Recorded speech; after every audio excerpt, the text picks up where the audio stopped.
सभासदों, माननीय उप सभापति जी, माननीय सुधांशु त्रिवेदी जी, प्लीज कृपया सुधांशु त्रिवेदी जी अपनी बात रख रहे हैं, बोलने दे। आप सबसे आग्रह है, कृपया अपनी जगह बैठें। माननीय सुधांशु त्रिवेदी।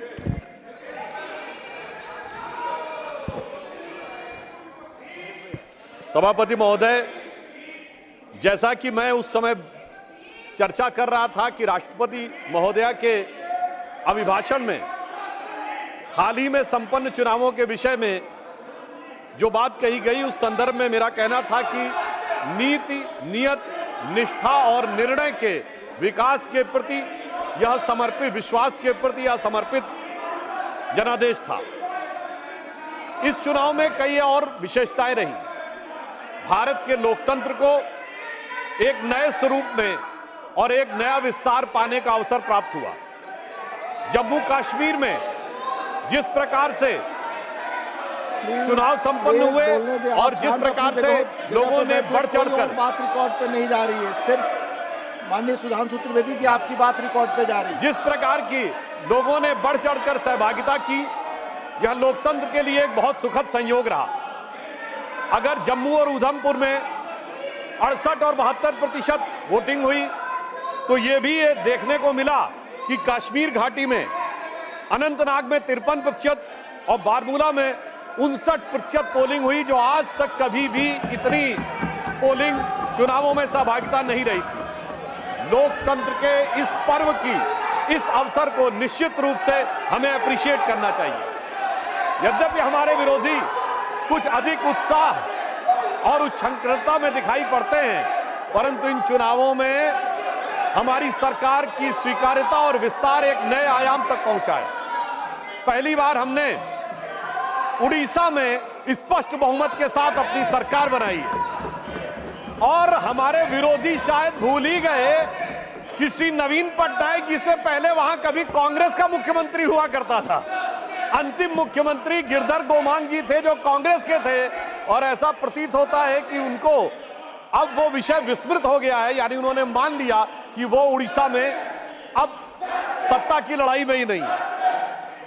दूसरा विषय इस चुनावों के संदर्भ में दक्षिण भारत का विषय आया था। महोदय, मैं बताना चाहता हूं कि हमारे विरोधी और विशेषकर कांग्रेस पार्टी इस विषय को बहुत उठाते थे कि दक्षिण भारत में उनका बहुत प्रभाव है। तो मैं बताना चाहता हूं, प्रधानमंत्री श्री नरेंद्र मोदी जी के नेतृत्व में हमारे गठबंधन ने और भारतीय जनता पार्टी ने दक्षिण भारत में भी कांग्रेस से अधिक वोट प्राप्त करके दिखाए। तेलंगाना में हमारे 8 सीटें ही नहीं है, हमारा मत प्रतिशत 35% है। कर्नाटक में हमारा मत प्रतिशत 45% है। केरल में हमारी 1 सीट आई है, मगर 17% मत है। और सभापति महोदय, मैं आपके माध्यम से पूरे देश का ध्यान आकर्षित करना चाहता हूं कि तमिलनाडु में कांग्रेस को 10.25% वोट मिला है और भारतीय जनता पार्टी को 11.5% वोट मिला है। यानी तमिलनाडु में भी हमने पहली बार 2.5 अंक में मत प्रतिशत प्राप्त किया है और कांग्रेस से अधिक वोट प्राप्त करने में सफलता हासिल की है। यानी किसी जमाने में जब उनका नारा हुआ करता था कि सारे भारत से नाता है और सरकार चलाना आता है, आज वस्तुस्थिति ये हो गई कि इस चुनावों में भारतीय जनता पार्टी ने अपने को मोदी जी के नेतृत्व में सारे भारत से नाता स्थापित करके एक वास्तविक अर्थों में पूरे भारत में अपना प्रभाव रखने वाली और जन समर्थन प्राप्त करने वाली राष्ट्रीय राजनीतिक दल के रूप में अपने को स्थापित किया। ये चुनाव पिछले लोकसभा चुनावों के मुकाबले बहुत अलग था। बिंदु क्रमांक 5 पर राष्ट्रपति महोदय ने स्मरण दिलाया कि हम 5वीं बड़ी अर्थव्यवस्था बने इन 5 वर्षों में। महोदय, हम सिर्फ 5वीं बड़ी अर्थव्यवस्था नहीं बने। 5वीं बड़ी अर्थव्यवस्था किसको पीछे छोड़ के बने? उस ब्रिटेन को पीछे छोड़कर बने जिसने कभी हमारे ऊपर हुकूमत की थी। और हम सिर्फ 5वीं बड़ी अर्थव्यवस्था नहीं बने, हम दुनिया के 4थे बड़े स्टॉक एक्सचेंज बने।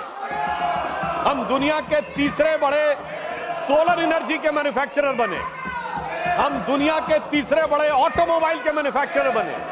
आज डोमेस्टिक सिविल एविएशन का सेक्टर भारत का दुनिया में तीसरे नंबर का हो गया है और हम दूसरे नंबर के मोबाइल हैंडसेट मैन्युफैक्चर बनाने वाले देश बने और इंफ्रास्ट्रक्चर में इन्वेस्ट करने वाले हम दुनिया के नंबर 1 के देश बने और डिजिटल पेमेंट में हम दुनिया में नंबर 1 के देश बने। और महोदय, इतना ही नहीं हुआ, पिछली लोकसभा और इस लोकसभा के बीच में चांद के अछूते कोने दक्षिणी ध्रुव को छूने वाले हम दुनिया के पहले देश बने, जिसका राष्ट्रपति महोदया ने उल्लेख किया। निश्चित रूप से उसमें हमारे वैज्ञानिकों ने बहुत बड़ी भूमिका निभाई, परंतु प्रधानमंत्री जी का निरंतर संवर्धन, सहयोग और संबल उन्हें प्राप्त होता रहा। महत्वपूर्ण बात यह रही कि उस पॉइंट का नाम प्रधानमंत्री जी ने क्या रखा? पॉइंट शिव शक्ति,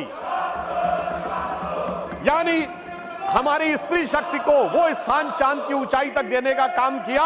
और यहीं पर मैं बताना चाहता हूं सभापति महोदय, इसी समय देश में कुछ राजनीतिक दल ऐसे हैं जो ये कहते हैं कि हिंदू धर्म में जो शक्ति है उससे हमें लड़ना है, और दूसरी तरफ हमारा संकल्प यह है कि उस शक्ति को चांद की ऊंचाई तक ले जाकर स्थापित करना है, जो माननीय प्रधानमंत्री जी के नेतृत्व में हुआ है। महोदय, मैं एक बात और कहना चाहूंगा, चुनाव संपन्न हुए, मगर ये चुनाव एक मामले में इस देश के अद्भुत चुनाव थे। सामान्यतः चुनाव होते हैं, चुनाव परिणाम के दिन एक पार्टी के कार्यालय में मिठाई बंटती है, धूम धड़ाका होता है, दिवाली होती है, और दूसरे की जगह गलियारे खाली नजर आते हैं। मगर ये चुनाव एक ऐसे चुनाव थे महोदय जहां दोनों जगह मिठाई बंट रही थी, दोनों जगह पटाखे छूट रहे थे, भाजपा कार्यालय में भी और कांग्रेस कार्यालय में भी। ऐसा क्यों हो रहा था? हमें तो स्पष्ट बहुमत मिला, लगातार तीसरी बार सरकार बनाई, मगर वहां पर तालियां क्यों बज रही थी? महोदय, मैं याद दिलाना चाहता हूं, जो थर्ड अटेम्प्ट में 3 डिजिट की संख्या नहीं प्राप्त कर पाए, चुनाव के बाद उनके चेहरे की चमक देखिए, उनकी आवाज की खनक देखिए, उनके जलवे में धमक देखिए। ऐसा लगता है कि जैसे उन्होंने बहुत बड़ी उपलब्धि हासिल कर ली हो। उसका कारण यह है महोदय कि एक बच्चा होता है जो टॉपर होता है, जिसे डिस्टिंक्शन मार्क्स मिलने थे, वो फर्स्ट डिवीजन मार्क्स पाए तो उसके चेहरे पे वो खुशी नहीं होती है, और धड़ाधड़ फेल होने वाला बच्चा ग्रेस मार्क्स पा के अगर थर्ड डिवीजन पास हो जाए तो उसके चेहरे पे बहुत खुशी होती है। मैं ये भी बताना चाहता हूं महोदय, एक जो हमारे कांग्रेस के साथियों में बहुत उत्साह और उल्लास नजर आ रहा है, तो मैं एक अपना अनुभव बताना चाहता हूं। हमारे जनरेशन के जो लोग हैं उन्हें याद होगा कि उस जमाने में जब परीक्षा का परिणाम आता था तो सिर्फ डिवीजन पता लगती थी, फर्स्ट डिवीजन एक, रोमन में सेकंड डिवीजन और थर्ड डिवीजन। एक हम लोगों के मोहल्ले में सज्जन थे, वो थर्ड डिवीजन पास हुए, एक लड़का, और एक फर्स्ट डिवीजन पास हुआ। फर्स्ट डिवीजन वाला मेरिट एक्सपेक्ट कर रहा था, तो फर्स्ट डिवीजन वाले के यहाँ खुशी नहीं थी, तो दूसरे ने पूछा, भाई तुम थर्ड डिवीजन पास हुए हो तो तुम्हारे अंदर खुशी क्यों है, इतनी खुशी क्यों है? तो जानते थर्ड डिवीजन वाले ने क्या जवाब दिया? साहब, ये तो फर्स्ट डिवीजन आए ना, एक, हमारे तो 3 हैं, फर्स्ट डिवीजन विद 2 बॉडीगार्ड। तो ये हमारे सहयोगी फर्स्ट डिवीजन विद 2 बॉडीगार्ड्स का जो उल्लास मना रहे हैं, उनके लिए मैं बताना चाहता हूं कि वस्तु स्थिति यह है कि 3 साल मिलाकर 42, 44, 52 और 99 मिलाकर इनके उतने नहीं है जितने अकेले भारतीय जनता पार्टी के 240। मैं ये भी याद दिलाना चाहता हूं, 1984 के बाद से आज तक 40 साल में कभी कांग्रेस को 240 सीटें नहीं मिली हैं। पीवी नरसिम्हा राव जी के समय में 232 मिली थी, बाद में उनकी कुछ सीटें बढ़ी थी, यानी जो 40 साल में मुकाम नहीं हासिल हो पाया, उसके बावजूद उन लोगों की जिस प्रकार की उच्छृंखलता दिखाई पड़ती है, उसके लिए मैं कहना चाहता हूं, इन्होंने कितनी कोशिश कर ली, मगर प्रधानमंत्री जी तीसरी बार स्पष्ट बहुमत के साथ प्रधानमंत्री बनने में सफल हुए। तो इन लोगों के लिए एक बात कहना चाहूंगा मैं, एक लाइन प्रधानमंत्री जी की तरफ से, कि दरिया का सारा नशा उतरता चला गया, वो मुझे डुबाता रहा और मैं उभरता चला गया। दरिया का सारा नशा उतरता चला गया, वो मुझे डुबाता रहा और मैं उभरता चला गया। और ये 44, 52, 99, अरे मंजिल समझ के बैठ गए जिस पे चंद लोग, मैं ऐसे कितने ही रास्तों से गुजरता चला गया। राष्ट्रपति महोदया ने बिंदु क्रमांक 3 में एक और बात स्पष्ट की कि 60 साल के बाद एक ऐसा मौका आया है जब लगातार तीसरी बार किसी प्रधानमंत्री को बहुमत प्राप्त करके जनता ने आशीर्वाद देकर सदन में भेजा हो। और जिस समय प्रधानमंत्री जी ने ये के बारे में ये विषय आया था, उस समय हमारे विपक्ष के साथी लोग बहुत ज्यादा डिस्टरबेंस भी किए थे। उनके अंदर कुछ एक बेचैनी नजर आ रही थी। क्यों? क्योंकि मोदी जी ने लगातार 3 बार स्पष्ट बहुमत प्राप्त करके वो कार्य किया है जो पंडित जवाहरलाल नेहरू जी के रिकॉर्ड की बराबरी कर ली। और इसलिए शायद हमारे विरोधियों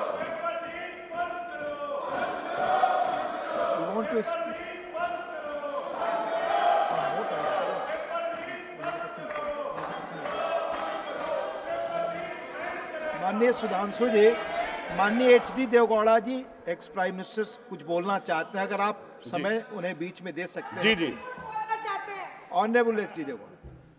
Sir, I have got the highest regard. All our senior members wants to raise the issue of the NEET. What has happened? Lakhs and lakhs of students are suffering in the country. Please, I have no objection. But the point is, the government has already taken the decision and order for a CBI inquiry. The inquiry has not been completed. In 2-3 states, they have arrested the people who are responsible for this type of damage. Sir, please, sir, I am sitting in this house. I don't want to take sides. But so far as the NEET examination is concerned, what has happened? Yes, I do agree. You can't fix the responsibility because there are thousands of examiners in the whole country. Is it so easy to fix the responsibility on an individual? The examination has, of course, it has gone wrong. And the government has taken the decision, it is the right decision. The concerned minister, the concerned minister has taken the decision. Till the inquiry is completed, you can't. Till the inquiry is completed, you can't take responsibility and damage the image of the government. I don't agree. We have got sufficient scope to debate on the issue of on the President address. On the President address we can discuss. But this is not the way. Unless and until the inquiry is completed, you can't fix the responsibility. I am not going to take sides. But the way in which our all elders, there are senior leaders, there are mature leaders. I don't know. When the inquiry is going on, how can they go on attacking the government? This is not the way. I only appeal to all mature leaders, senior leaders. Please, knowing full well, you know the entire issue. I only appeal to you not to say unnecessary, try to blame the government. The government has done its duty and the inquiry is going on. Till the inquiry report comes, the minister, the HRD minister cannot take any decision or the government cannot take any decision till the inquiry is completed and the culprit is known. Then only we can discuss about the concerned person who is responsible. I make an appeal to all these members to see that let the house go smoothly. That's all, sir, what I can appeal. As ex prime minister बहुत matured माननीय देवगौड़ा जी देश के बड़े सम्मानित नेता हैं, उन्होंने जो कहा आपने सुना। प्लीज माननीय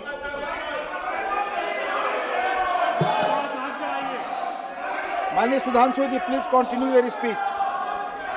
सभापति महोदय, अभी इस सदन के सबसे वरिष्ठ सदस्य, वयोवृद्ध नेता, पूर्व प्रधानमंत्री आदरणीय एचडी देवगौड़ा जी ने जो विचार कहे, बड़े दुख का विषय है कि 21 घंटे का समय आवंटित होने के बावजूद, सबसे वरिष्ठ सदस्य के द्वारा यह अनुरोध करने के बावजूद जिस प्रकार का आचरण दिखाया जा रहा है, इससे साफ समझ में आता है सभापति महोदय कि इनका उद्देश्य सवाल का जवाब और जवाब के सवाल में नहीं है, इनका उद्देश्य बवाल में अधिक दिखाई पड़ रहा है।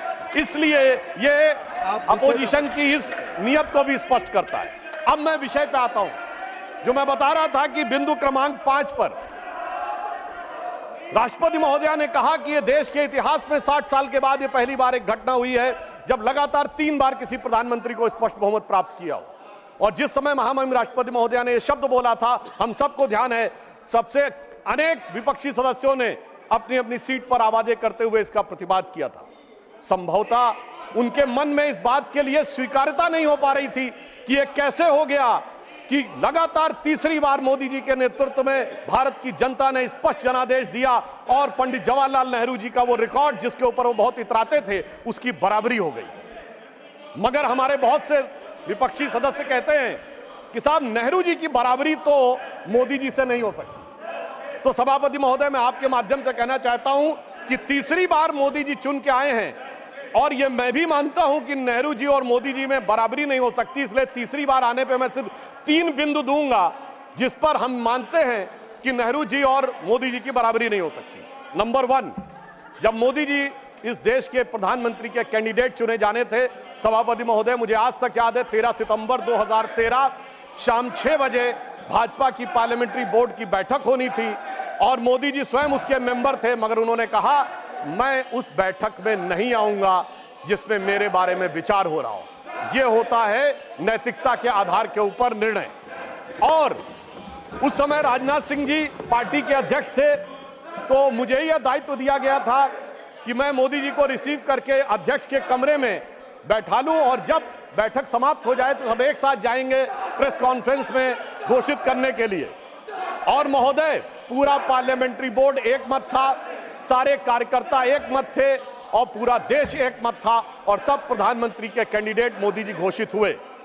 उधर पंडित जवाहरलाल नेहरू जब कैबिनेट मिशन प्लान के तहत 26 अप्रैल 1946 को कांग्रेस का नया अध्यक्ष चुना जाना था और उसके लिए कांग्रेस वर्किंग कमेटी की बैठक होनी थी और 20 अप्रैल को मौलाना आजाद को गांधी जी ने लेटर लिखा कि आप अपना नामांकन वापस ले लीजिए और मैं चाहता हूं कि नेहरू जी प्रधानमंत्री बने। परंतु इसके बावजूद उस बैठक के अंदर क्या हुआ, इसका रिकॉर्ड आचार्य कृपलानी ने अपनी किताब Gandhi his life and thought, Maulana Azad ने अपनी किताब India wins freedom, Rajmohan Gandhi ने अपनी किताब सरदार पटेल और उस समय के सबसे प्रख्यात पत्रकार दुर्गादास ने अपनी किताब India from Curzon to Nehru and thereafter में लिखा है कि 1 वोट मिला पट्टाभी रमैया को और शायद 1 या 2 वोट मिले आचार्य कृपलानी को, शेष सारे वोट मिले सरदार पटेल को और 0 वोट मिले जवाहरलाल नेहरू जी को।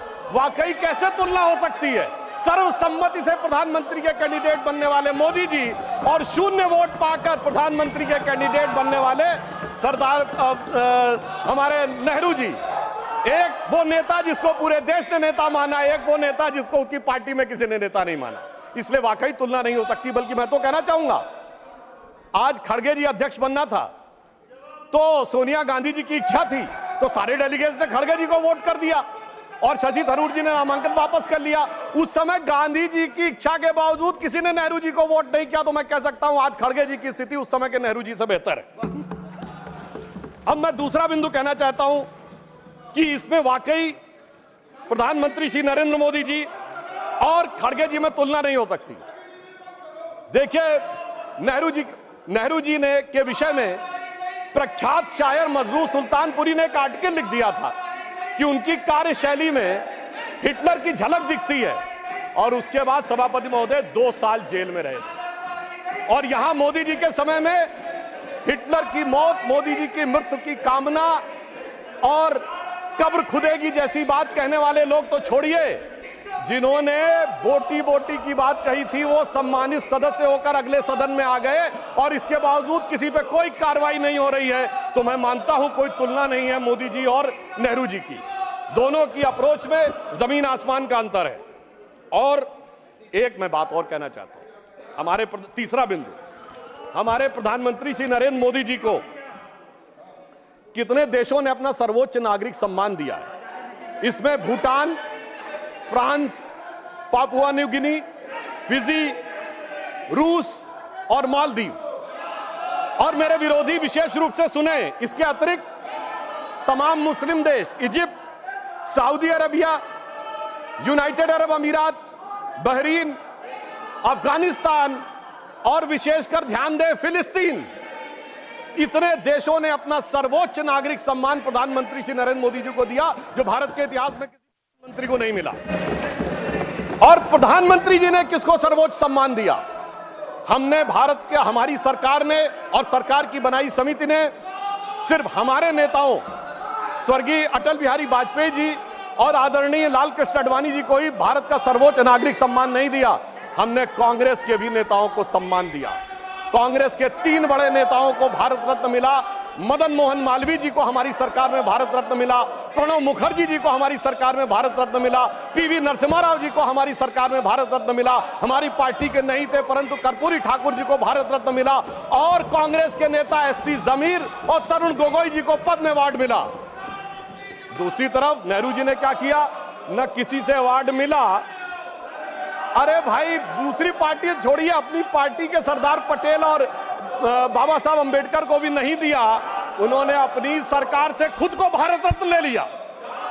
यानी एक मोदी जी जिन्होंने सबको भारत रत्न दिया, और एक उनकी सरकार जिसमें खुद को भारत रत्न मिल गया। तो मैं मानता हूं कि इन तीनों बिंदुओं पर नेहरू जी और मोदी जी में कोई तुलना नहीं है। इसलिए मैं कह सकता हूं कि मोदी जी नेहरू जी की तुलना में एक अतुलनीय प्रधानमंत्री हैं, और उन्होंने यह अतुलनीय उपलब्धि हासिल की है। और एक बात और कहूंगा अंत में, वाकई दोनों में बराबरी नहीं है।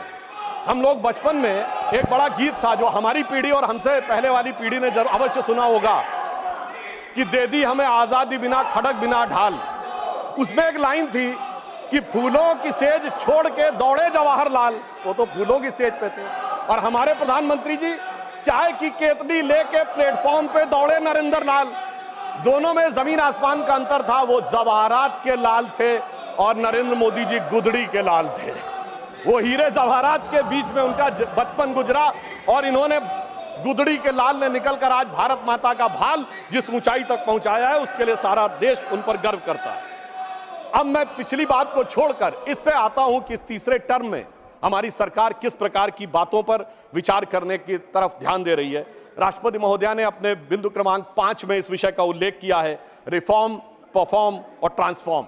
आने वाले समय में सबसे बड़ी चुनौती हमारे सामने आने वाली है, वो है एनर्जी, और एनर्जी में ग्रीन एनर्जी। हमारी सरकार ने, प्रधानमंत्री श्री नरेंद्र मोदी जी ने इस विषय को बहुत पहले से ध्यान कर इस बात को समझ लिया कि आने वाला एरा ग्रीन एरा है। और याद करिए कि हमारी सरकार ने आने के बाद सबसे पहले क्या किया था, एलईडी बल्ब देने शुरू किए थे। अब तक 37 करोड़ एलईडी बल्ब डिस्ट्रीब्यूट किए जा चुके हैं, जो अमेरिका की कुल आबादी से अधिक है। उस समय हमारा अधिकतम पावर कंजम्पशन 50% से अधिक कोयले से होता था। अगर हम विकसित राष्ट्र बनना चाहते थे और केवल कोयले से कंजम्पशन करते तो भारी मात्रा में कार्बन डिपोजिशन होता। ग्रीन एनर्जी का टारगेट जो हमारी सरकार ने रखा, प्रधानमंत्री जी के नेतृत्व में यह टारगेट रखा गया कि 2030 तक भारत की इंस्टॉल्ड कैपेसिटी पावर जनरेशन का 40% क्लीन एनर्जी से होगा। और हमेशा सरकारों में देर में होता है कार्य, मगर महोदय मैं बताना चाहता हूं, पहली बार भारत के इतिहास में वो 40% installed capacity by clean energy का टारगेट 8 साल पहले 2022 में अचीव कर लिया गया। और अब 2030 के लिए रिवाइज टारगेट 50% क्लीन एनर्जी का हो गया है। यह दर्शाता है कि हमने कितना महत्वपूर्ण छलांग लगाई है। इसीलिए हम तीसरे नंबर की देश बन गए हैं सोलर एनर्जी के संदर्भ में। 2014 में जहां सोलर एनर्जी 2.6 गीगावाट थी, वहीं 2023 में 66.7 गीगावाट हो गई है। और इतना ही नहीं, अब प्रधानमंत्री जी ने जो एक प्रधानमंत्री सूर्य घर योजना शुरू की, जिसका उल्लेख राष्ट्रपति महोदया के अभिभाषण में है, मैं बताना चाहता हूं, लोगों के घर पे सोलर रूफटॉप्स लगेंगे और मुफ्त की बिजली प्राप्त हो रही है। और मुफ्त की बिजली के साथ साथ जो इलेक्ट्रिक स्कूटर या इलेक्ट्रिक कार चलाएंगे, उनका चार्जिंग भी मुफ्त की हो जाएगी। सोचिए कि एक ऐसी योजना जिसमें किसी भी प्रकार का पर्यावरण पर आक्षेप नहीं आ रहा है, पर्यावरण के ऊपर कोई प्रभाव नहीं पड़ रहा है, मुफ्त की ऊर्जा मिल रही है, और वो भी सरकारी खजाने पर बगैर कोई बोझ डाले। जो लोग मुफ्त की बात करते थे, अगर देखा जाए तो प्रधानमंत्री जी ने ईमानदारी से एक ऐसी योजना के माध्यम से देश के करोड़ लोगों को मुफ्त बिजली देने का प्रयास किया है, जो अपने आप में अद्भुत और अलग है। और आगे भी हम भविष्य में हाइड्रोजन एनर्जी मिशन की तरफ आगे बढ़ रहे हैं। राष्ट्रपति महोदया ने उल्लेख किया कि स्टार्टअप के मामले में हम दुनिया के तीसरे बड़े इकोसिस्टम बन गए, मगर हम तीसरे बड़े इकोसिस्टम से संख्या के आधार पर नहीं बने। जब हमारी सरकार नहीं थी, कुछ 100 स्टार्टअप थे, आज 1 लाख से ऊपर स्टार्टअप है। सभापति महोदय, 1 लाख की संख्या महत्वपूर्ण नहीं है। 675 जिलों में से 600 जिलों में स्टार्टअप काम कर रहे हैं। ये हमारी सरकार की महत्वपूर्ण उपलब्धि है। केवल स्टार्टअप का मतलब दिल्ली, मुंबई, बेंगलोर, हैदराबाद ये नहीं है। 675 में 600 जिलों में स्टार्टअप काम कर रहे हैं। और डोमेस्टिक फ्लाइट्स के मामले में हम तीसरे बड़े सिविल एविएशन सेक्टर हो गए हैं। राष्ट्रपति महोदया ने इस बात का उल्लेख किया कि 2014 में 209 हवाई मार्ग थे और अब 905 हवाई मार्ग हो गए हैं। अब लगभग हर राज्य में एक एयरपोर्ट जरूर है। और किस प्रकार का बदलाव आया है, इसका उल्लेख दीजिए कि आज दुनिया में सबसे ऊंचा पुल कश्मीर में चिनाब नदी के ऊपर हमारी सरकार के समय में बन के तैयार हुआ। सबसे लंबा पुल समुद्र के ऊपर एशिया का मुंबई में हमारी सरकार के समय में तैयार हुआ है। सबसे बड़ा केबल पुल गुजरात में हमारी सरकार के समय में तैयार हुआ है। और नदी के नीचे से चलने वाली मेट्रो कोलकाता में हमारी सरकार के समय में तैयार हुई है। यह दर्शाता है कि विकास के नए प्रतिमानों पर किस प्रकार से इस सरकार के दौरान हम आगे बढ़े।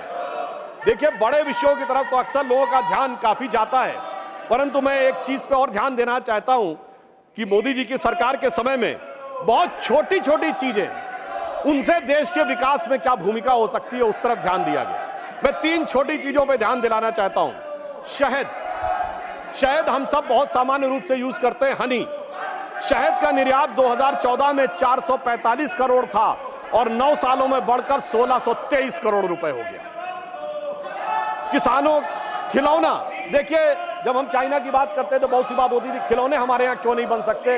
इन 9 सालों में हमने 1844 करोड़ रुपए के खिलौने जो हैं वो एक्सपोर्ट किए हैं। ये हमने छोटी सी चीज में आगे बढ़ने का प्रयास किया। और दूसरी चीज जो हमारे विरोधियों को शायद याद हो, खादी, जिसका महात्मा गांधी जी के साथ बड़ा संबंध माना जाता था, हमारी मोदी जी के प्रयासों से 2014 में जो खादी का मार्केट 31,000 करोड़ रुपए का था, वो अब बढ़कर 1,35,000 करोड़ रुपए का हुआ, यानी 4 गुना अधिक खादी में हमने वृद्धि प्राप्त की है।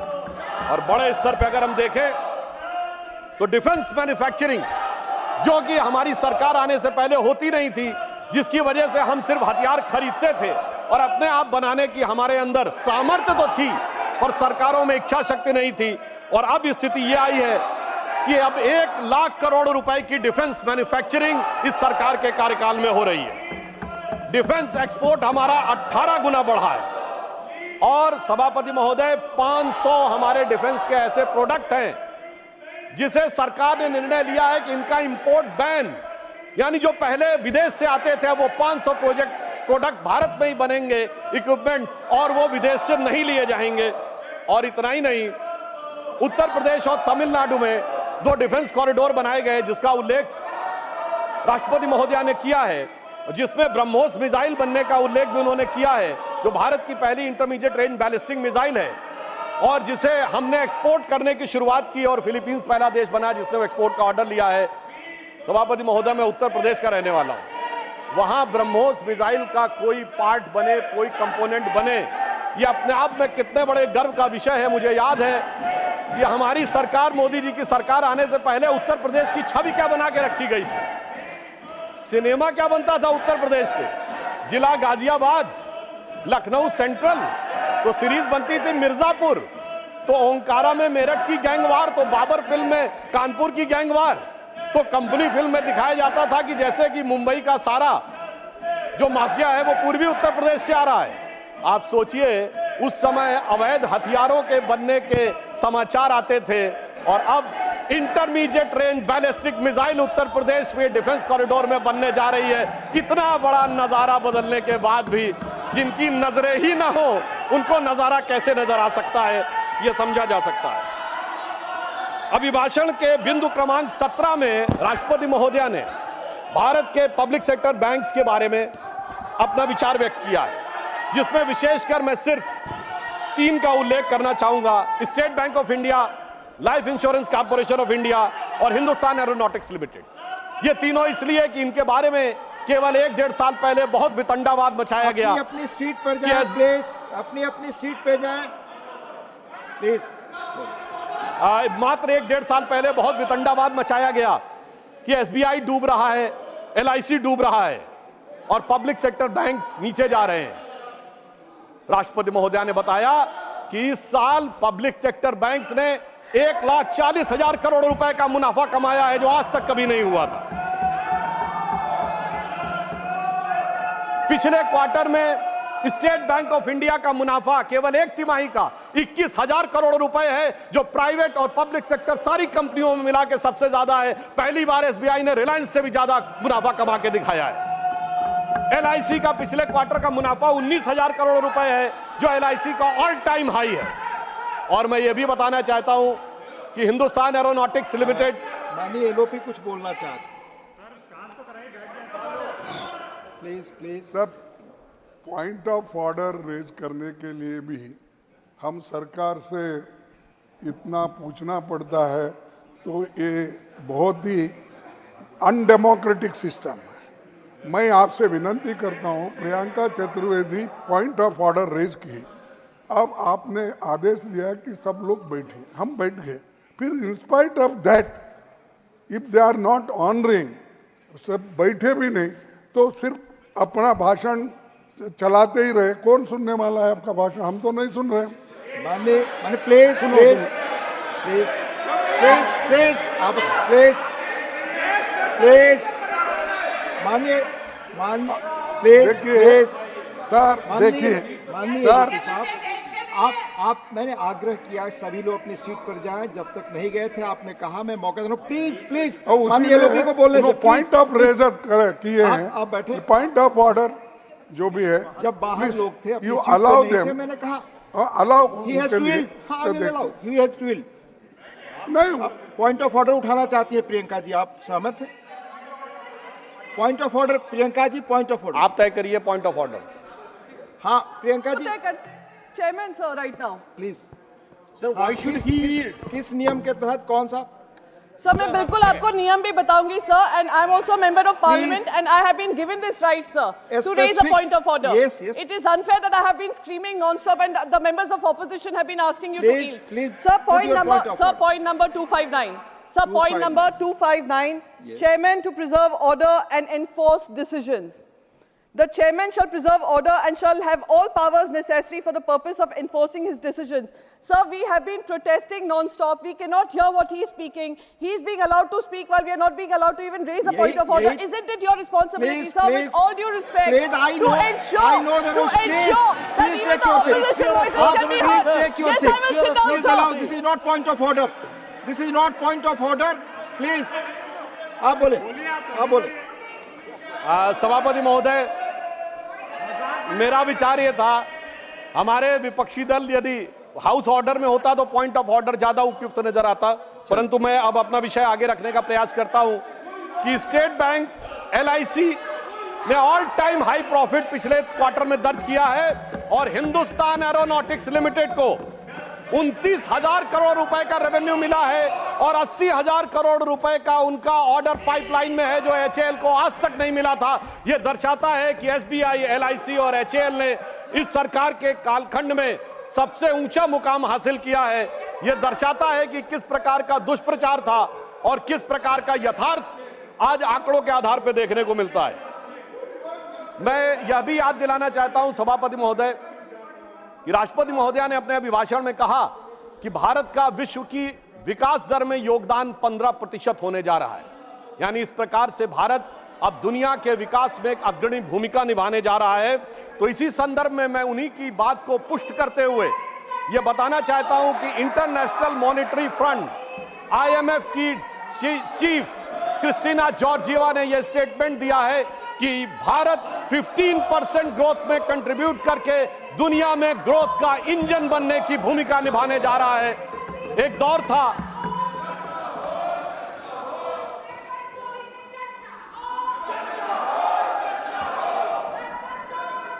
था जब हम IMF जैसे संगठनों से चैरिटी एक्सपेक्ट करते थे, हम उनके सामने याचक बन के खड़े होते थे, और आज IMF की चीफ ये कह रही है कि भारत विश्व अर्थव्यवस्था के विकास में याचक नहीं उसका संचालक बन के खड़ा हुआ है।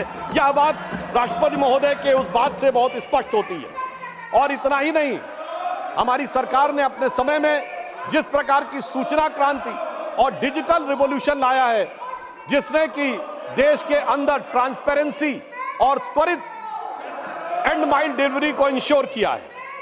आगे मैं आपका ध्यान सभापति महोदय आकृष्ट करना चाहूंगा कि राष्ट्रपति महोदय ने अपने अभिभाषण के बिंदु क्रमांक 28 पर नालंदा विश्वविद्यालय की पुनर्स्थापना के संदर्भ में यह कहा कि यह भारत की सांस्कृतिक चेतना की पुनर्स्थापना का प्रतीक था।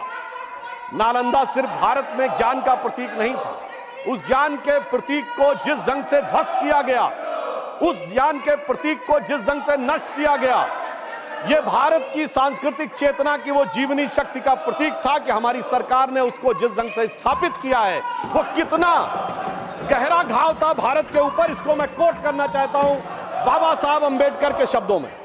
बाबा साहब अंबेडकर ने अपनी किताब, जो उनकी writings and speeches of Baba Saheb Ambedkar, published by Maharashtra government in 1987, then republished by central government in January 2014, इन्हीं की सरकार में ministry of social justice and empowerment के द्वारा उनमें डिक्लाइन ऑफ बुद्धिज्म में उन्होंने लिखा है, मैं कोट कर रहा हूं उनके उस आर्टिकल से, how the Buddhist perished by the sword of Muslim invaders has been recorded by the Muslim historians themselves, summarising the evidence relating to the slaughter of Buddhist monks by the Muslim generals in the course of their invasion in Bihar in 1197 AD। और आगे उन्होंने Vincent Smith को coat किया है कि नालंदा विश्वविद्यालय के एक एक भिक्षु को पकड़कर किस प्रकार से मार दिया गया, कुछ लोग अपनी जान बचाकर नेपाल और तिब्बत चले गए। मगर महोदय, प्रधानमंत्री जी ने कहा कि आप पुस्तकों को जला सकते हो, आप इमारतों को जला सकते हो, पर भारत की ज्ञान और संस्कृति की परंपरा को नहीं जला सकते हो। और इसलिए हमारी सरकार ने जो नालंदा का पुनर्स्थापना करने का प्रयास किया है, वो भारत की ज्ञान परंपरा को पुनर्स्थापित करने का। मगर सभापति महोदय, जब भारत की सांस्कृतिक चेतना की बात आती है तो निश्चित रूप से हमारे मन में नालंदा, बोधगया और उसी के साथ साथ भव्य श्री राम मंदिर का विषय भी आता है। परंतु इस बार बड़ी मजेदार बात है कि अयोध्या की लोकसभा सीट पर हमें वांछित सफलता नहीं मिली, और उसको लेकर इनके चेहरों के ऊपर जो चमक दिखाई पड़ती है, ये अपने आप में राजनीतिक विश्लेषकों के लिए एक फूड फॉर थॉट है। क्योंकि इस प्रकार का एक वातावरण इस देश में बनाया गया कि एक वर्ग के लिए all eyes should be on Rafah, चाहे किसी को पता हो रफा है क्या, कहां है ये ना पता हो, पर दूसरे के लिए all eyes should not be on Ayodhya. परंतु मैं ये भी बताना चाहता हूं सभापति महोदय, ये लोग समझ नहीं पाए। अयोध्या में जब हमें वांछित सफलता नहीं मिली तो हमारे विरोधी बता क्या रहे हैं, देखिए साहब, आप अयोध्या हार गए, बस्ती हार गए, प्रयागराज हार गए, चित्रकूट हार गए, नासिक, रामटेक और रामेश्वरम, यानी भगवान राम से जुड़े सारे स्थलों के बारे में बता रहे हैं कि यहां भारतीय जनता पार्टी को वास्तविक, जैसे कई तो ऐसी सीटें थी, रामेश्वरम कभी नहीं जीते थे। परंतु महोदय, मैं कह रहा हूं, ये समझ नहीं पाए प्रभु की लीला क्या है। जो लोग ये कहते थे कि राम हुए नहीं, इसका सबूत दो, वो उत्तर से दक्षिण तक राम से जुड़े स्थानों का सबूत दे रहे हैं कि अयोध्या भी राम से जुड़ी थी, बस्ती भी जुड़ी थी, प्रयागराज भी था, रामटेक भी था, रामेश्वरम भी था। अरे आपको लगता है कि भगवान हमको हरवाने के लिए आए थे? नहीं, आपको अपना अस्तित्व मनवाने के लिए आए थे। और मैं ये भी बताना चाहता हूं महोदय, रामचरितमानस और रामायण में भी उल्लेख है कि एक बार नागपाश भगवान राम को भी लगा था और नागपाश लगने के कारण एक मूर्छा आ गई थी और तब राम विरोधी दल में बड़ी खुशियां छा गई थी, मगर वो प्रभु की लीला का हिस्सा था, सिर्फ हनुमान जी को अपनी शक्ति याद दिलाने के लिए। और ऐसा पहली बार नहीं हो रहा है, ऐसा पहली बार नहीं हो रहा है। सभापति महोदय, आज से 30 साल पहले मुझे याद है उत्तर प्रदेश में जब समाजवादी पार्टी और कांग्रेस सबने मिलकर सरकार बनाई थी, सपा बसपा और कांग्रेस आई ने मिलकर, तब एक नारा लगा था कि मिले मुलायम काशी राम, हवा में उड़ गए जय श्री राम। मगर हम तब भी नहीं डिगे थे और जो हवा में उड़ाने की बात कर रहे थे, 3 साल में हमने केंद्र में सरकार बना के दिखा दी थी और उत्तर प्रदेश में भी सरकार बनी थी। अरे अब तो इतना अंतर आया है, तब आप हवा में उड़ाने की बात कर रहे हैं, अब आप एक एक स्थान को बता रहे हैं। आप निश्चित रहिए, जिसे एक हम लोग जो प्रसिद्ध भजन सुनते थे उसमें यह कहा गया है, जो हनुमान जी का प्रसिद्ध भजन है कि रावण युद्ध अजान कियो तब नाग की फांस सबे सिर डारो, परंतु चिंता मत करिए, वो शक्ति पुनः जागृत हो रही है और वो जागृत होकर हमें पुनः वहां तक पहुंचाने का प्रयास रखेगी। और एक मैं गंभीर बात करना चाहता हूं, श्री राम का विषय हमारे लिए हार जीत का विषय नहीं है। हम 2 सीटों की पार्टी थे, तब भी उतनी श्रद्धा और निष्ठा के साथ खड़े थे। हम 86 सीट पे भी वैसे ही खड़े थे, 120 पे वैसे ही खड़े थे, 182 पे वैसे ही खड़े थे, 282 पे वैसे ही खड़े थे, 303 पर वैसे ही खड़े और 240 पर भी वैसे ही खड़े हुए हैं। आपके लिए चुनावी हार जीत का विषय होगा, हमारे लिए चुनावी हार जीत का विषय नहीं है, परंतु हमें लगता है कि भारतीय समाज में भी कुछ लोगों के मन में अभी भी इसको लेकर हो सकता हमारी तपस्या में कोई कमी रही हो। तो मैं ये कहना चाहूंगा भारत के सभी लोगों से, अटल बिहारी वाजपेयी जी की कविता की वह प्रसिद्ध पंक्ति जो उनकी कविता थी, आओ मिलकर दिया जलाएं, तो मैं इसके लिए कहना चाहूंगा कि अभी हमारा यह प्रयास बाकी है। तो एक पंक्ति उनकी मैं कोट करना चाहता हूं जो आज की परिस्थितियों में बहुत समीचीन लगती है कि आहुति बाकी यज्ञ अधूरा, आहुति बाकी यज्ञ अधूरा, अपनों के विघ्नों ने घेरा, अंतिम जय का वज्र बनाने नवदधीच हड्डियां गलाएं, आओ मिलकर दिया जलाएं। अब सभापति महोदय, राष्ट्रपति के अभिभाषण और शपथ में हमारे विरोधियों ने बहुत बार संविधान का विषय बहुत उठाया और राष्ट्रपति महोदया ने अपने अभिभाषण के बिंदु क्रमांक 28 पर संविधान और संविधान से जुड़े विषयों के बारे में बात कही। मगर महत्वपूर्ण बात यह है सभापति महोदय कि संविधान इस देश के लिए कितना महत्वपूर्ण है और इन लोगों ने अपने समय में संविधान में क्या किया और किस भावना से प्रेरित किया, मैं 3 उदाहरणों के कंपैरिजन से बताना चाहता हूं। सभापति महोदय, सितंबर 1934 में नाजी पार्टी का न्यूरमबर्ग में कन्वेंशन हुआ, जिसमें नाजियों की बड़ी प्रसिद्ध film Triumph of the will का मंचन हुआ और उस मंचन के बाद हिटलर के राइट हैंड आदमी रुडोल्फ हेस ने नारा लगवाया था, Hitler is Germany and Germany is Hitler. और ठीक वही नारा 1976 में कांग्रेस के देवकांत बरुआ जो राष्ट्रीय अध्यक्ष थे उन्होंने लगाया, India is Indira and Indira is India. यानी सोचिए कि ये किन विचारों से प्रेरित थे और संविधान कितने बड़े खतरे में था। मैं दूसरा उदाहरण देना चाहता हूं। 26 अप्रैल 1942 को जर्मनी की संसद रीस्टैग को संबोधित करते हुए हिटलर ने कहा जजों को कि जो जज आज के युग की आवश्यकता नहीं समझते, मैं इंटरवीन भी करूंगा, उनको सुपरसीड भी करूंगा और उन्हें पद से भी हटाऊंगा। और ठीक यही काम 24 अप्रैल 1973 को श्रीमती इंदिरा गांधी ने किया जब उन्होंने जजेस को सुपरसीड किया और कमिटेड जुडिशरी की बात कही। अर्थात संविधान के ऊपर खतरा और संविधान से किस प्रकार की परिस्थितियां थी आज की पीढ़ी को याद नहीं होगा। 38वां और 39वां संविधान संशोधन के द्वारा न्यायिक समीक्षा के अधिकार को समाप्त कर दिया गया, यानी कोई जुडिशरी इस बात पे कोई टिप्पणी नहीं कर सकती है। वो लोग आकर आज कहते हैं कि वो संविधान की रक्षा करने वाले हैं। और मैं यह भी याद दिलाना चाहता हूं, श्री जॉर्ज फर्नांडिस जी जैसे नेता को हाथ में हथकड़ी लगाकर सड़क के ऊपर चलाया गया, वो लोग आज कहते हैं कि इनको संविधान की रक्षा करने की आवश्यकता है। और 42वां संविधान संशोधन ऐसा संविधान संशोधन था महोदय जिसमें 40 आर्टिकल बदले गए, 14 आर्टिकल नए जोड़ दिए गए, 2 नए चैप्टर जोड़ दिए गए, और बाबा साहब अंबेडकर ने प्रीएम्बल ऑफ द कॉन्स्टिट्यूशन जिसे संविधान की आत्मा कहा था, उस आत्मा को भी बदल दिया गया।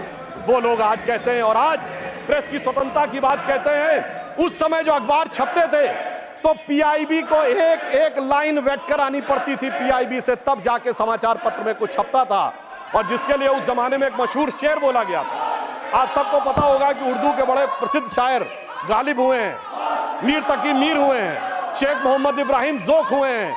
तो लोगों ने दिल से दुखी होकर कहा था कि अब तो गालिब जोक साहिर मीर सरकारी, अब तो गालिब जोक साहिर मीर सरकारी, शायरी की हो गई तासीर सरकारी।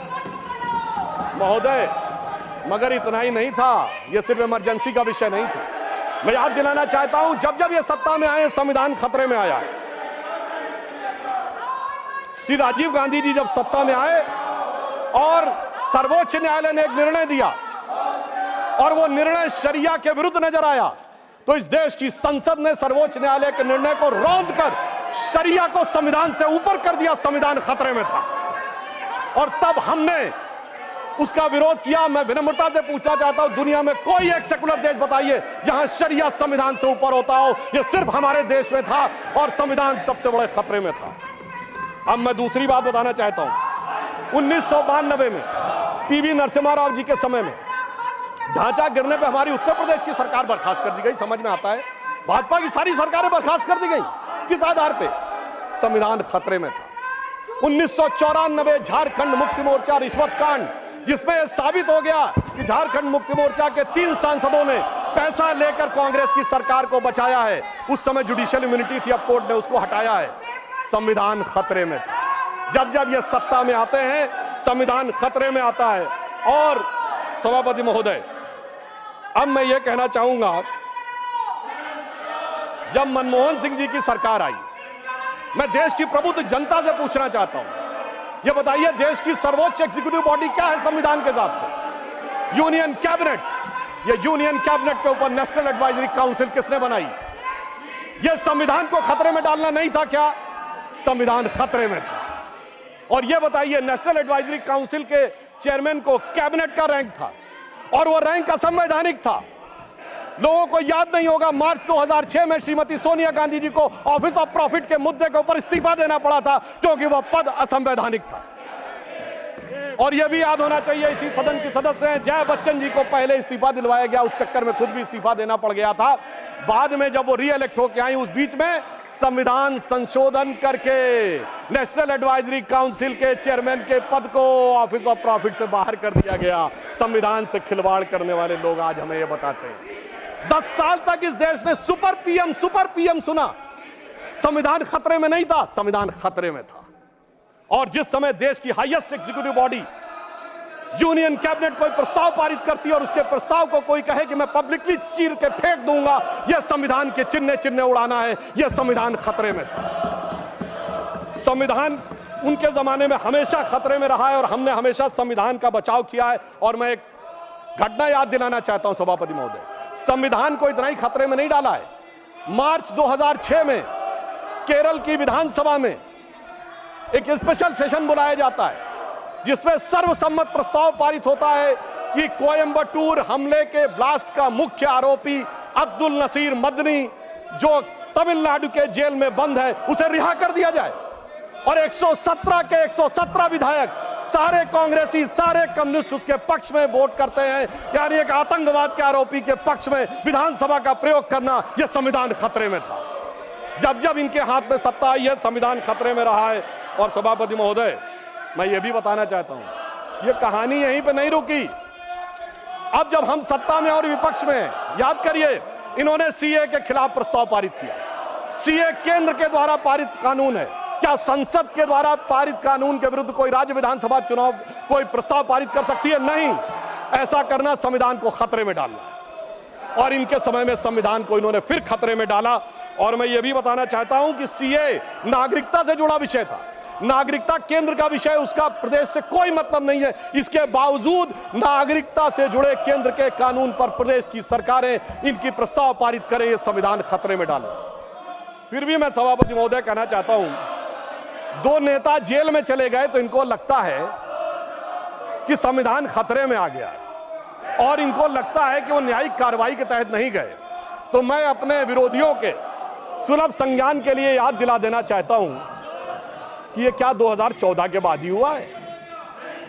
सोनिया जी और राहुल जी को जिस नेशनल हेराल्ड केस में बॉन्ड लेना पड़ा वो 2013 अक्टूबर में दर्ज हुआ, हमारी सरकार नहीं थी।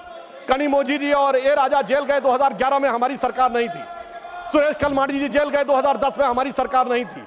मधु कौड़ा जी सीएम झारखंड जेल गए 2008 में, हमारी सरकार नहीं थी। शिबू सोरेन 2006 में जेल गए, हमारी सरकार नहीं थी। मुलायम सिंह जी मायावती पे 2006-7 में डिस्प्रोपोर्शनेट एसेट का केस हुआ, हमारी सरकार नहीं थी। करुणानिधि 2000 में जेल गए, लालू यादव 1997 में जेल गए, जयललिता 1996 में जेल गई, झारखंड मुक्त मोर्चा रिश्वत कांड 1994 में हुआ, राजीव गांधी पे आरोप 1987 में लगे, FIR 1990 में हुई।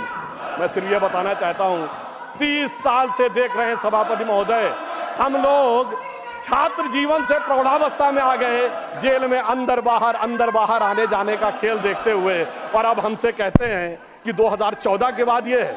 वास्तविकता ये है कि संविधान के साथ खिलवाड़ सदैव इन्होंने किया है। इसलिए मैं इनके लिए एक लाइन कहना चाहूंगा, उसके बावजूद ये किस ढंग की भाषा और आचरण प्रयोग करते हैं, तो मैं एक लाइन कहना चाहूंगा कि लहजे में बदजुबानी और चेहरे पे नकाब लिए फिरते हैं, जिनके खुद के बही खाते बेहिसाब बिगड़े हैं, वही हमसे सारा हिसाब लिए फिरते हैं। और राष्ट्रपति महोदया ने अपने अंतिम बिंदु में यह कहा कि 2047 में भारत को विकसित राष्ट्र बनाना है, और विकसित राष्ट्र के लिए उन्होंने ये बताया कि किस प्रकार से हमारी सरकार आगे बढ़ रही है। मैं एक उदाहरण देना चाहता हूं कि डिजिटल रिवॉल्यूशन एक ऐसा रिवॉल्यूशन था, भारत जिसके बारे में कहा जाता था यहां साक्षरता और समझ का दर कम है, तो ये देश कैसे अडॉप्ट होगा। मोदी जी ने आने के बाद जो डिजिटल रिवॉल्यूशन लाया है, आज दुनिया में होने वाले डिजिटल ट्रांजैक्शन का 46% भारत में होता है। 46%, जो हमारे बाद आने वाले 4 देशों में मिलाकर भी कम है। और यहां पर मैं एक और बात भी कहना चाहता हूं कि उन्होंने अंतिम समय में अंतिम बात करते हुए एक चीज कोट की थी कि पूरी दुनिया में, उन्होंने वेदों के एक वाक्य को कोट किया राष्ट्रपति महोदया ने, जिसका जो उन्होंने बोला था, समानो मंत्रः समिति समानी, अर्थात सभी लोग समान रूप से आए और एक समान रूप से आगे बढ़े और एक साथ आगे आए। मगर सभापति महोदय, मैं आश्वस्त करना चाहता हूं, आज से कुछ साल पहले डिस्कवरी चैनल पे एक प्रोग्राम आता था, Michael Woods story of India, जिसमें उसने कहा कि इंडिया में वो पोटेंशियल है कि अगर इंडिया अपने पोटेंशियल को सही ढंग से प्रयोग करेगा तो by the mid of this century India will be the biggest nation and richest nation on this earth. ये इंपॉर्टेंट नहीं है सभापति महोदय, उसने कहा India will be the biggest and richest nation on this earth, the place at which it remain most of the time in the history. अर्थात वो जो हमारा अतीत था वो हम प्राप्त करके रहेंगे। और मैं एक बात और कहना चाहता हूं, हमारे विरोधी लोग किस विचार की बात करते हैं, इनके मन में, सुनिए, इनके एक बहुत बड़े आइडियोलॉजिकल थिंकर थे जो चुनाव के दौरान क्या बोले कि उत्तर भारतीय यूरोपियों से हैं, तो पश्चिम वाले अरब वालों से जुड़े हैं, तो पूरब वाले चीन वाले से हैं, दक्षिण वाले अफ्रीका वालों से। वैसे सुनिए, वो इस्तीफा दिए थे फिर रीइंस्टेट हो गए, यानी केवल चुनाव के लिए था, वो चेहरे का नकाब उतर गया है। तो मैं उन्हें एक बताना चाहता हूं कि महोदय, आपको पता नहीं है भारतीयों के भारत की वास्तविकता क्या थी और आपके मन में गुलामी की मानसिकता क्या भरी हुई है। मैं एक उदाहरण देना चाहता हूं, अरब के लोग भारत के बारे में क्या सोचते थे, या अरब के कई हिस्टोरियंस, जिसमें इब्न असीर, इब्न कतीर, इब्न खल्दून ने यह वर्ड यूज किया है, अजीजुल ली इल्मीन इन बिलादुल इन हिंद, अर्थात the cool bridge of wisdom comes from the land of India. और ये हमको समझाते हम उधर से आए। और मैं प्रबुद्ध लोगों से कहना चाहता हूं, जाके चेक कर लीजिए। Take your seat. Take your. Would you like to make an appeal to them?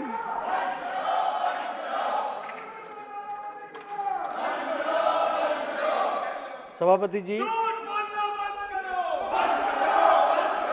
मैं सदन के नेता के रूप में मुझे पहली बार बोलने का सौभाग्य मिला है। मैं आपका धन्यवाद करता हूं। मैं सोचता था कि मेरी शुरुआत कोई अच्छे प्लेजेंट्रीज के साथ शुरू होगी और मैं प्रजातांत्रिक मूल्यों के साथ चल रही विषयों के बारे में प्रजातांत्रिक तरीके से चर्चा करेंगे, लेकिन मुझे दुख के साथ बताना पड़ता है कि यह जो एल्डर हाउस है, ये जो काउंसिल ऑफ स्टेट्स का हाउस है, यहाँ पर जिस तरीके से डेमोक्रेटिक नॉर्म्स को ताक पर रखकर ये हाउस को होस्टेज बनाने का प्रयास हो रहा है, हाउस को एक तरीके से कार्य करने में जो रुकावट पैदा की जा रही है। Sit down. Honorable members, 1 second. Sit down. Honorable members. Honorable members. What is happening? Is this you should be doing it? You are virtually dancing. And Sagarika Ghosh, you write column every week. This is what you have earned all your life. What's wrong with Priyanka Chaturvedi? Priyanka Chaturvedi, what's wrong with you? Honorable members, it has been a day. कल business advisory committee में बाकायदा discussion हुआ, जिसमें deputy leader of Congress party भी उपस्थित थे, तृणमूल कांग्रेस के भी लोग उपस्थित थे, सभी पार्टियों के लोग उपस्थित थे और वहां ये निर्णय हुआ था कि राष्ट्रपति के अभिभाषण पर धन्यवाद ज्ञापन के लिए वी विल एलोकेट 21 आवर्स, 21 घंटे दिए जाएंगे, जो अपने आप में एक रिकॉर्ड है। इससे पहले राष्ट्रपति अभिभाषण के लिए 21 घंटे कभी भी एलोकेट नहीं हुए हैं।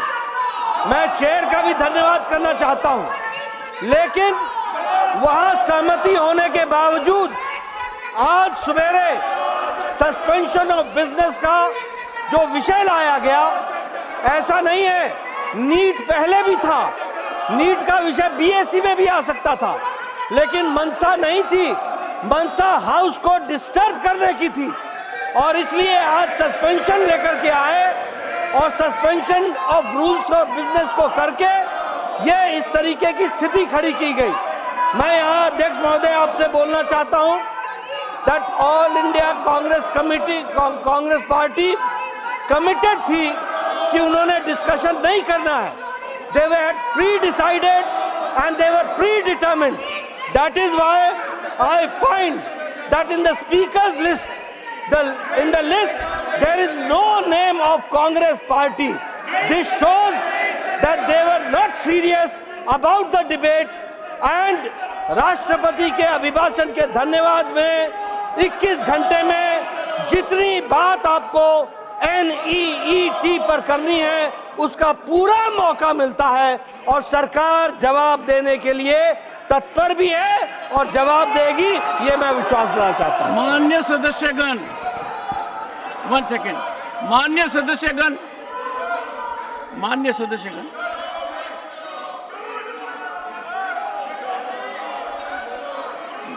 माननीय सदस्यगण, आज का दिन भारतीय संसद के इतिहास में इतना दागी हो गया है कि प्रतिपक्ष के नेता स्वयं वेल में आए हैं। ऐसा कभी नहीं हुआ है। मैं पीड़ित हूं, मैं अचंभित हूं। भारतीय संसदीय परंपरा इतनी गिर जाएगी कि प्रतिपक्ष के नेता वेल में आएंगे, डिप्टी लीडर वेल में आएंगे। The House stands adjourned to 2 p.m.